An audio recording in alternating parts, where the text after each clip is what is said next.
So this one's going to be the sixth instalment of breaking down the Sky Sports 1 month on programme after Abu Dhabi.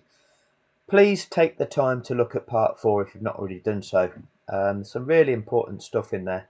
So please check that one out as and when you get the time. So if we go back to the F1 show special, Abu Dhabi 1 month on, we're at 25 minutes 43 seconds. Brundle's just finished lying about what he thinks the safety car regulations should be, which are totally invalid. That was explained in part 5. And then Lazenby, the anchorman, asked Johnny this.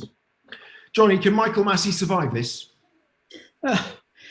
In many respects, and in all respects, no, because I think he's done too much damage to Formula One, and I think because the position that he's in, you've got to have trust, and I think that trust has completely and utterly evaporated. The problem is who do you replace him with? Because obviously experience is going to be very, very important for the man who slots into that position. You know, Michael was very fortunate. He was sort of underneath Charlie Whiting when Charlie was ahead of it, and he learnt a lot of good things from that point of view. Is there anybody that sort of stands out for me at the moment to replace him? No, and that is the conundrum. So, same question to you, Damon. Note how they are trying to now all pin this on Michael Massey. Look at the sequence of events. Prior to Michael Massey breaking the rules, you had F1 TV presenting to you things that weren't in accordance with the rules. So they didn't show you clearly what was taking place at turn 14 and how long that clear-up operation was taking. They played you messages between the teams and the drivers, notably the ones between Red Bull and their team, saying how hard done by Red Bull were being. Then they played you the message between Horner and Michael Massey on lap 57, when the lapped cars hadn't been released, with Horner saying, "Oh, we only need one racing lap," and they know, as we all do, that it's irrelevant at that stage to have that, because it's just not possible, even if they are released on lap 57, lap 58, say, safety car lap. However, F1 TV chose that message to broadcast to the world. Okay? That is setting up the narrative. You had the Sky Sports F1's narrators, Brundle and Crofty, lying about the rules of the sport in those 5 laps of the race. Lying, presenting that, oh, they don't have to let firstly, as soon as the crash happens, we're bound to see a couple of racing laps. When the average is 5.5, there are only 5.4 laps remaining. So there's definitely not bound to be a couple. Okay, the most likely scenario is a safety car finish straight away. So they're lying about what's possible. They're lying about the rules of the sport. They're saying you don't have to release the lapped cars. That's not mandatory, I don't think, but that's normally on a wet day, right? Lying all the way through, embellishing the lies. And how long will they wait when we've read the regulations and the safety car will return to the pits at the end of the following lap? So we know what the situation is. We've all seen that play out numerous times. Oh, but if they're going to leave the lapped cars in place and start resuming, they'll all get blue flags, of course. Or none of these things are possible. So these are the lies that are being told before Massey did what he did. Why are they lying before Massey did what he did? Oh, yeah, it's all about Michael Massey. Can Massey survive? Okay, Mercedes then appealed to the stewards. Red Bull were invited into that appeal to present their version, when Mercedes are just appealing to the governing body. You, the governing body, have not applied your own rules. And the FIA, as a governing body, rather than go, what are our rules? What did we do? Did we apply our rules? They didn't do that. Instead, they went, oh, let's invite Red Bull in here and see what Red Bull think. Red Bull get the rules out and go, oh, well, this one here, that word there, that doesn't mean that. That can mean something else. And then if we say this regulation overrides that, which it doesn't, and then if we say that the race director's got overriding authority, which it doesn't in that way, then maybe you can twist all this and justify what Massey did. Well, and then the stewards went, yeah, that's fine. And then the FIA as a whole, the governing body as a whole, didn't just go, well, what Massey did is wrong, what the stewards did is wrong, and we as a governing body are now going to right that. They didn't do that, did they? The FIA themselves went, okay, if you're not going to appeal Mercedes, which will bribe you not to appeal, or whatever it is, whatever agreement was done, they didn't change it themselves either. But everybody's putting this on Massey now. And of course, Massey is corrupt, but they're all corrupt. But they're just weeding out one of their own of the corrupt crew. And he's the fall guy for it. He's a scapegoat. I think you should. I think he's learned his lesson. I think we need someone who's got some experience. You think Michael Massey has learnt his lesson? Right, you've all been party to contriving a result, and I think he's learnt his lesson. Thank you for that, Damon. At least people know what they're dealing with, and he just needs backup and needs to be given the. He needs backup. There's 10 people in FIA race control. How much backup do you need? You can see there's always a guy sat next to him. He needs backup. So what you're doing, you're presenting to people that he's just alone in this world, having to deal with so much on his plate, right? And that's just not the truth. That's not a reflection of the truth and the true dynamics in play here. Confidence that he can lay down the law according to what he wants to see done, and No, he can't lay down the law in accordance with what he wants to see. You apply the rules and regulations, okay, and what will be will be. That's the way things work. It's not about contriving an ending by applying the rules or regulations in a way that results in that contrivance. assuming, of course, he wants it to be run according to the regulations. Martin, Right, so Damon Hill gets allowed on here saying, assuming the race director wants it to be run in accordance with the regulations. What are you saying, man? What are you saying? Assuming the race director wants the event to be run in accordance with the regulations. Well, if it's not, then what is it then? If you're doing a Formula One Grand Prix and you're not going to run it in accordance with the regulations, it's not a Formula One Grand Prix, is it? Because to be a Formula One Grand Prix, it's got to be ran in accordance with the rules and regulations. Otherwise, it just isn't. Oh, we'll play this Premier League football match, but in this game, all the players can pick the ball up and run with it. Well, that's not a football match, is it? Just isn't. It's just not football. It's not a football match. But assuming they want the game played in accordance with the rules of the sport, yeah, we do, because that's what we're paying to watch. That's what we're investing our time and energy in and our effort, right? If we wanted to go and watch a game of rugby, we'd watch a game of rugby. We're watching motor racing that's going to be conducted in accordance with the rules and regulations of that particular sport that we're watching.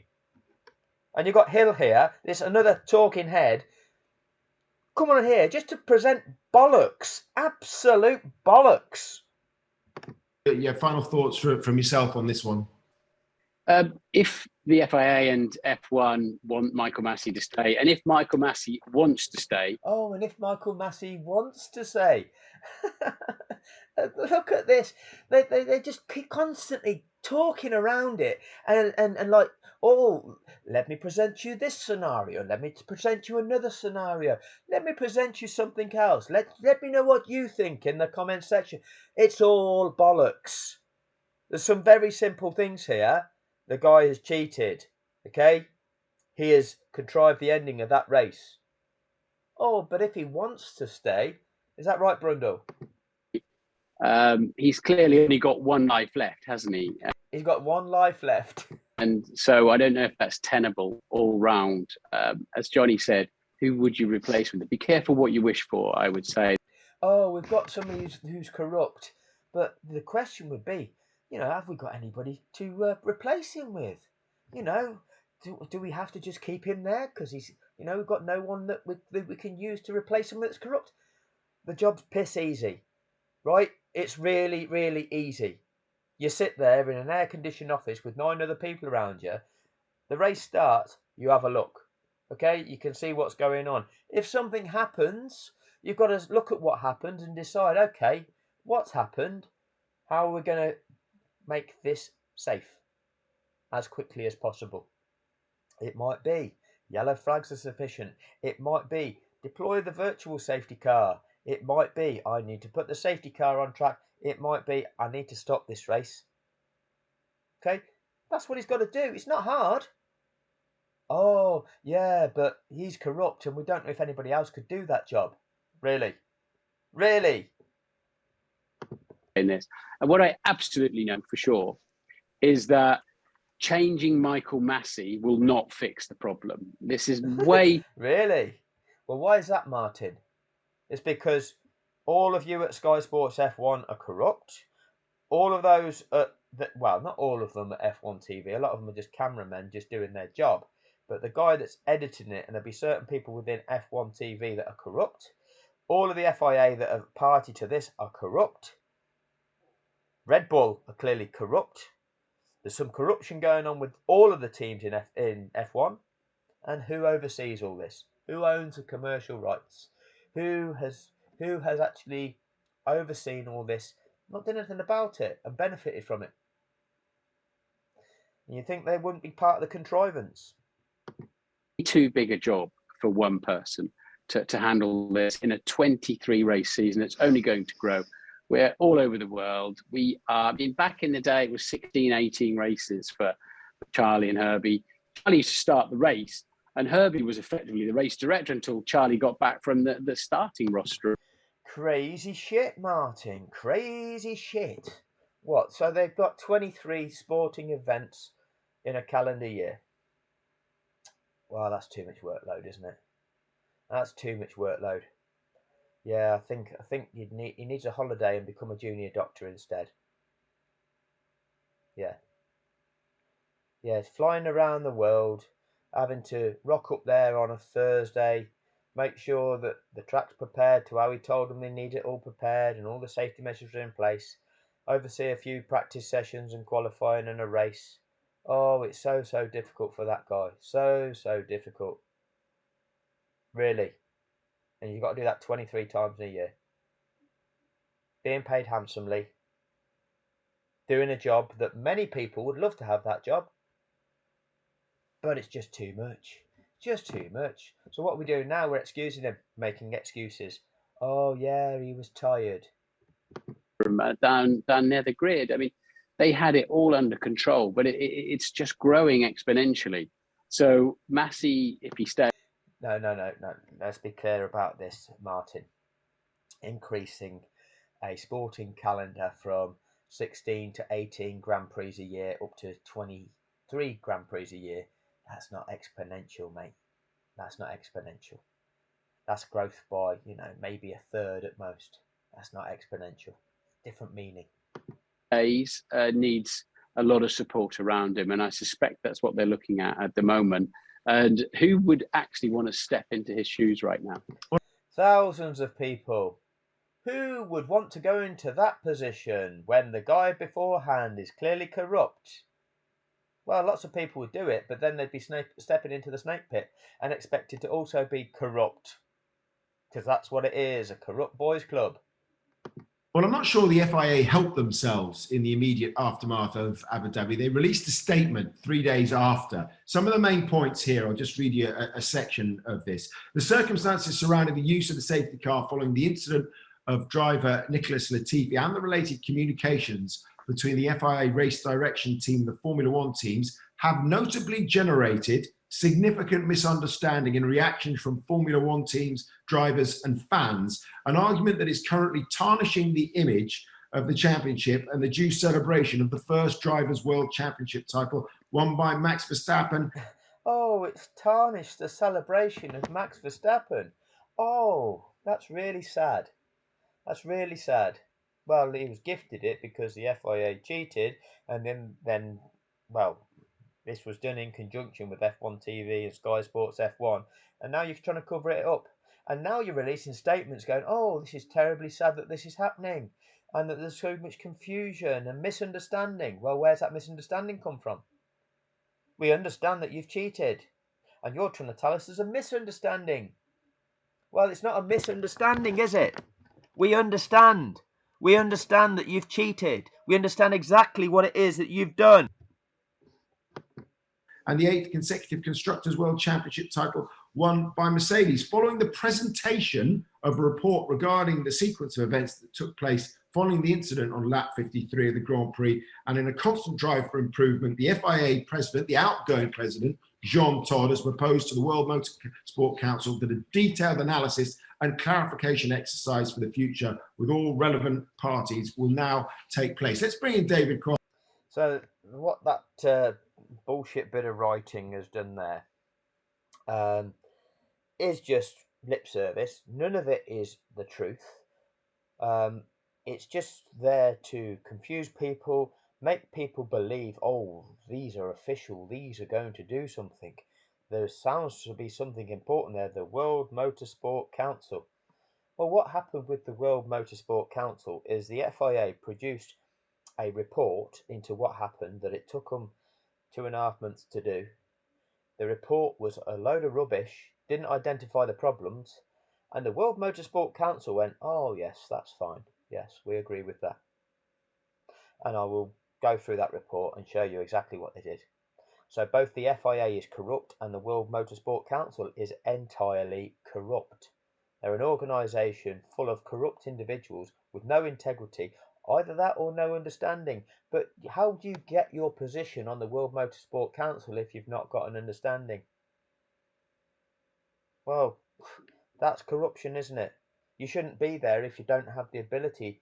If you don't have the credentials for being on there, then you shouldn't be on there.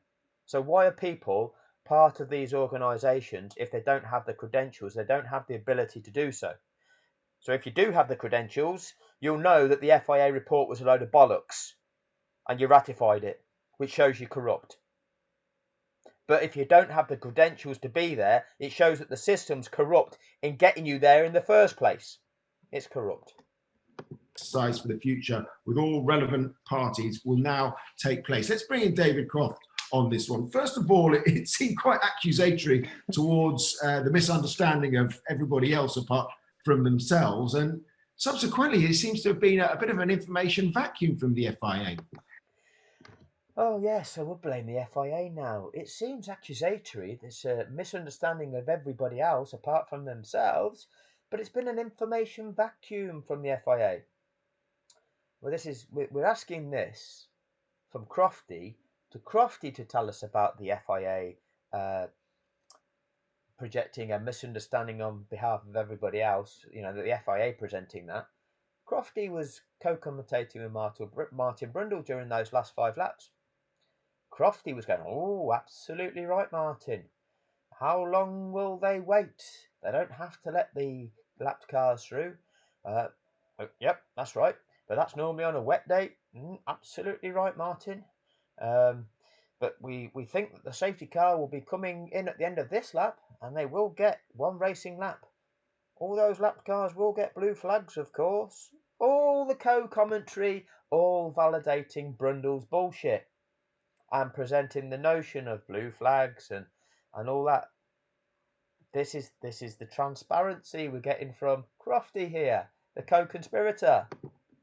Well, the silence, Simon, is quite deafening from the FIA at the moment. We know that it's quite definite. I'm gonna start the next video with Crofty's analysis. I'll cut this one shorter, and we'll start the next one with because now we've got Crofty replacing Johnny Herbert, so that can be for the next video. Thanks for your time on this one. If you don't take the time to go through these breakdowns, please watch the original Sky Sports one. Break that one down for yourself. Okay, but I'm showing you all of the lies that they're presenting with this hour-long program designed to validate it. And it's disgusting. It's disgusting. The media matrix conditioning the minds. It's absolutely disgusting.